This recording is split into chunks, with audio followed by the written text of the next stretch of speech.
Just at the end there, where you realised the reaction you were getting from everybody, including the judges. Well, I didn't expect it. It was just, you know, I hadn't sung for so long, and then sort of stand there and just praying that everybody'd like me, and then to see everybody stand on their feet, I could just feel my body. It was just the most incredible experience. It really was. So tell us your story then. You're someone that loved singing when you were younger, when you were a teenager, didn't you? Yeah. But you had to give it up. Yes, Tell us what happened there. I started singing when I was really young. I was 13, and worked my way through the clubs and, you know, weddings and all the rest of it. Dreaming, presumably, of being a singer. Absolutely, and, you know, I went back and forth to London throughout my 20s, doing a lot of recording, and then I met my husband when I was 29, coming up to 30, and he had a very big accident soon after we met, and he was paralysed.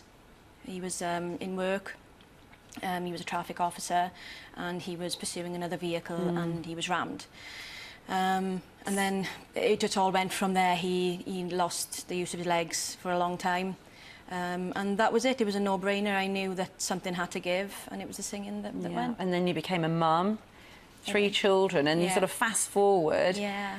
And what made you go on the X Factor then, if you having given it up for so long? Well, it was my friend, to be honest. She'd been on at me, Sarah. It's all your fault. She had said to me for so long, to look, you know, your voice, you've got to do something. You can't just let it go. And I'm like, oh yeah. And then she said, I'm gonna apply to X Factor. And I was just, you know, I'm a busy man. I was like, straight over my head. Okay. And then all of a sudden, I had a phone call to audition. And it's just exploded. It's just the most surreal experience. It really is. So this obviously went out on Saturday. Yeah. I bet your phone's been red hot, hasn't it? It keeps vibrating every 2 or 3 seconds. Last night I put it on silent because it was constantly going. But I love the support has just been incredible, and you know, people's reaction, the public reaction, you know, particularly, you know, from the judges as well. Yes. It's just been something that I never thought would ever happen. And why do you think it touched Cheryl so much? Did you get to figure out what was going on there? I think she had a connection with the song. I sang it with everything I had, and I think the emotion that was behind it, and bless it, I just think it sent it over the edge.